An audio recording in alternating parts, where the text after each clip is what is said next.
Hello my darlings, welcome to this video which is rather moody and dark in setting because the light is going and I really need to record. So here we are.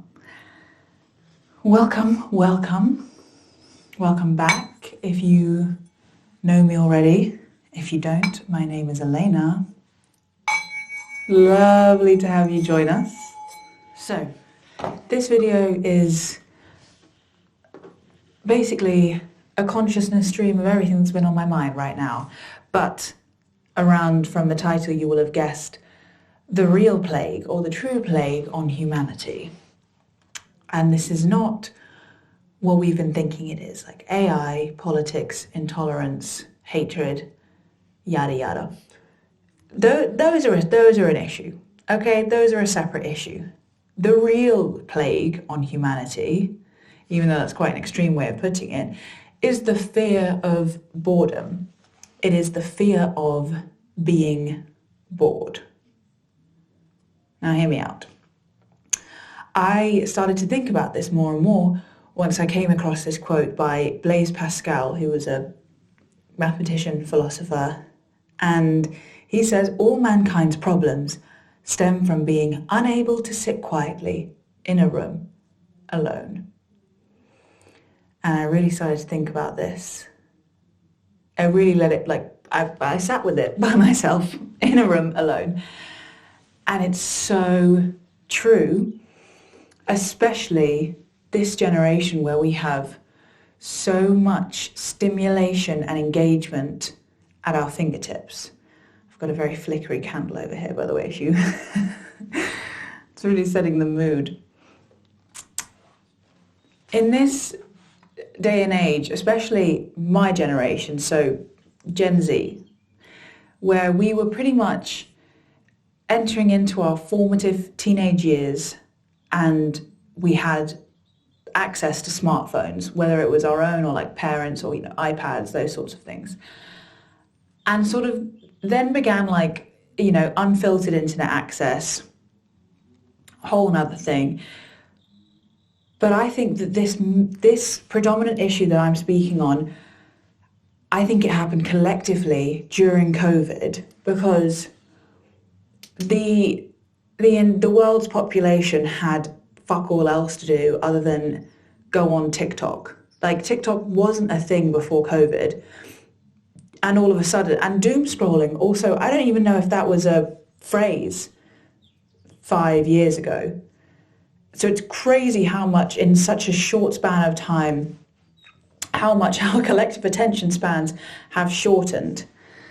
Anyway, we're going a little off track, but psychology-wise, our brains will do absolutely everything in its power to avoid discomfort, to avoid pain and chase pleasure. And that sounds like a pretty logical thing. Like, yeah, of course we want to avoid pain. It's painful. But our brains register discomfort and pain in the same, formula. I believe it's the amygdala. I'm going to link the study down below. But our brains register discomfort and pain as the exact same thing. And discomfort is boredom, or boredom is uncomfortable for us. Why? Why is boredom so uncomfortable? And this is something that, Blaise Pascal, he was like 1800s or something. This is just very relevant to right now. But this is something that has plagued humanity for a long time, constantly seeking pleasure, to where the 7 deadly sins come in. We want to do everything apart from just sit and be present and be with ourselves. Because why? Why is that? I hear you ask. Why is that, Elena? Because it's too confronting to be faced with your own thoughts.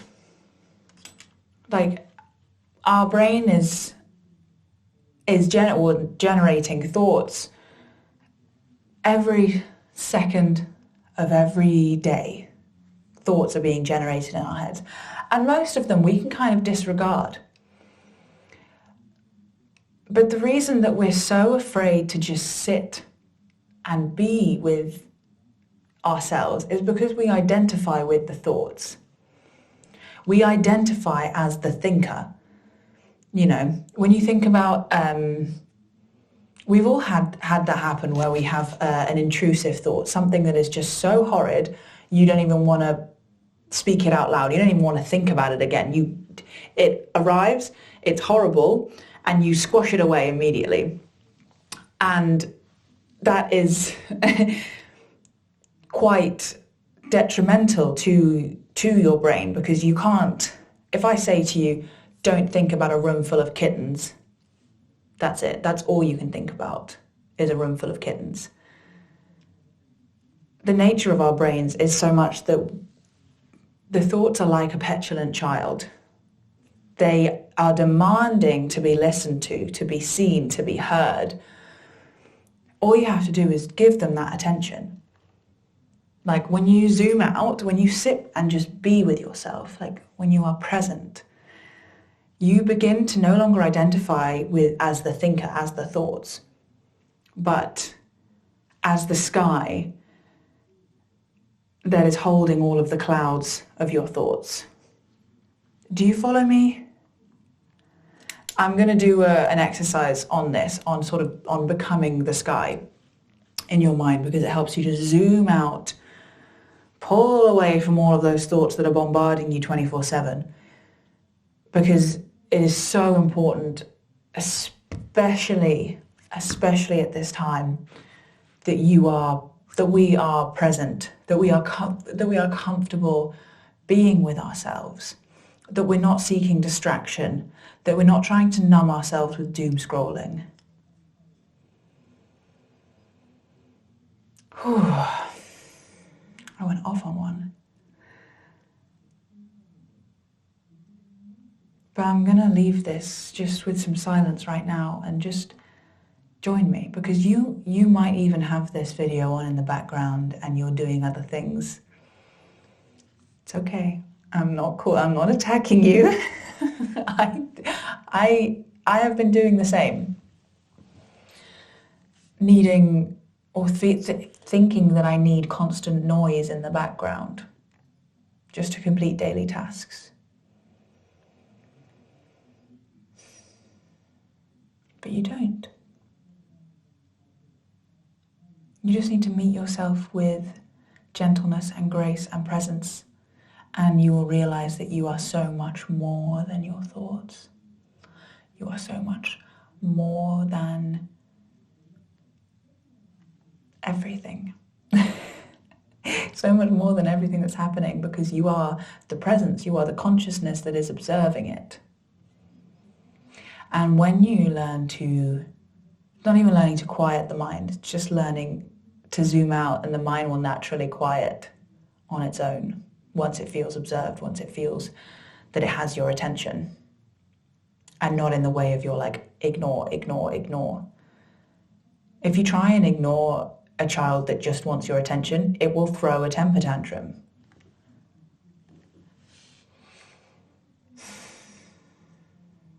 So that's when you can practice to say to your thoughts, not right now. I hear you, I see you, and I thank you. There it goes. It's gone. It had your attention. That's all it wanted, and it's gone. Yeah. Because for me, I think I speak for most of my generation when I say that a lot of us have a phone addiction. And for me, the number one stage of getting over that was becoming aware of what it is that is triggering me to go on my phone. Like, what is it? What is the exact moment, the thing that makes me reach for the phone? And then once you're aware of the trigger, and the key word here is awareness, I'm not bullying myself into change. I'm not beating myself into submission or scolding myself if I find that I've been doom scrolling for an hour It's not like, oh, fucking hell, I could have been doing anything else. Sorry, excuse my French. I could have been doing this, this, and this, and now, oh, I might as well just stay on the phone. It doesn't have to be an all or nothing mindset.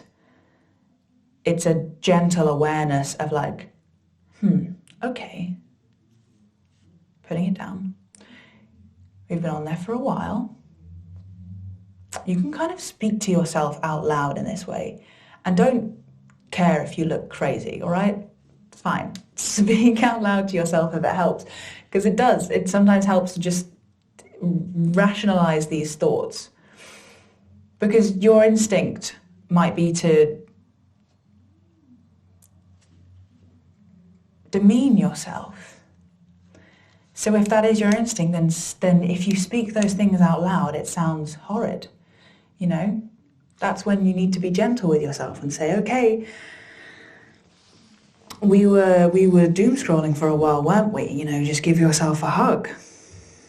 And you can reground yourself after you've been on your phone. You can just, my counselor taught me this wonderful trick of just like really slowly using your eyes to travel across the room from like the corner to the ceiling, but super slowly. And you're taking in every minor detail of the room that you're in, space that you're in. And it suddenly grounds you back into presence, back into your body. And suddenly it now becomes a conscious choice. Do I want to pick up the phone and continue where I was? Or do I want to try something else for an hour? Do I want to try doing something else, something more productive, something more fun, something that my body needs? Do I need to drink water? Do I need to eat food? Have I neglected my needs a bit? And it's okay if you have. That's the key takeaway for all of this.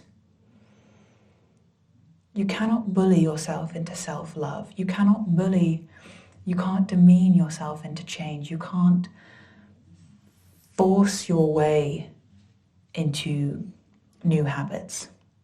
You have to come from a space of gentle awareness.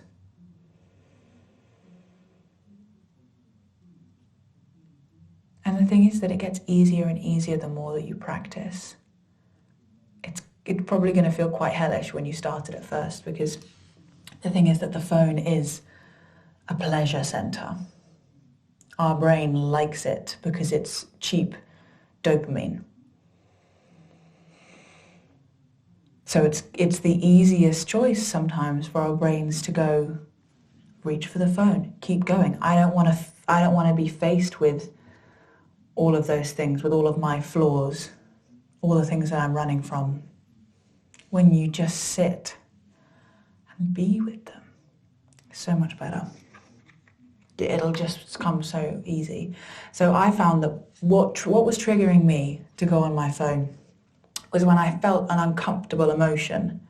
I didn't even want to identify the emotion. It could just be, I don't know, some sort of little spat, argument, something I hear on the news, something gets me feeling like, I don't like that. I'm going to switch off. Once I became aware of I do that, I reach for this when I'm feeling uncomfortable. Once you become aware of the trigger, it becomes easier to stop it. Yeah.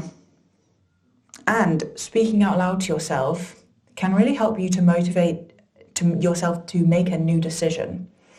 If you say something like, I'm going to do this even if it feels uncomfortable. I'm going to do this because I know that it's good for me.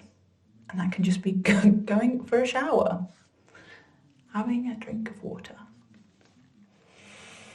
going to the gym if you've been procrastinating exercise by going on your phone. Okay. That's all. That's my message for today.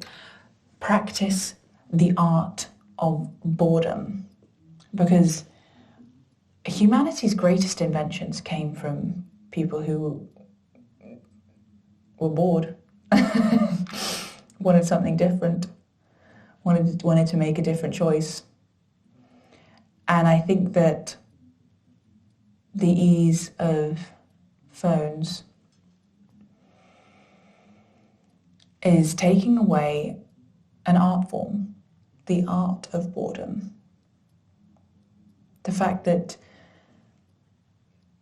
instead of reaching for a phone, you could reach for a ball of yarn and needles and learn how to knit. I got an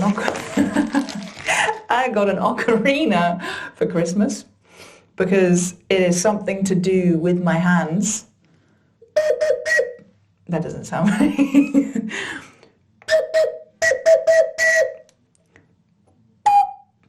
There you go.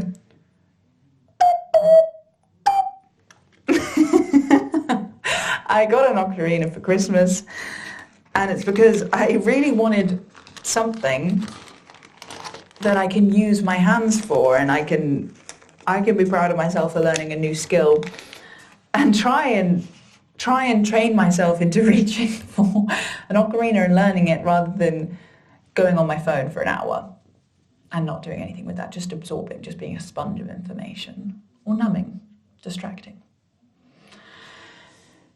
Anyway, I'm going to close out this message. It's super dark, super spooky. It's actually very cozy. And I look forward to seeing you in the next video. And if you enjoyed this, it would mean so much to me if you could like, subscribe, send this video to someone who you want to be bored with.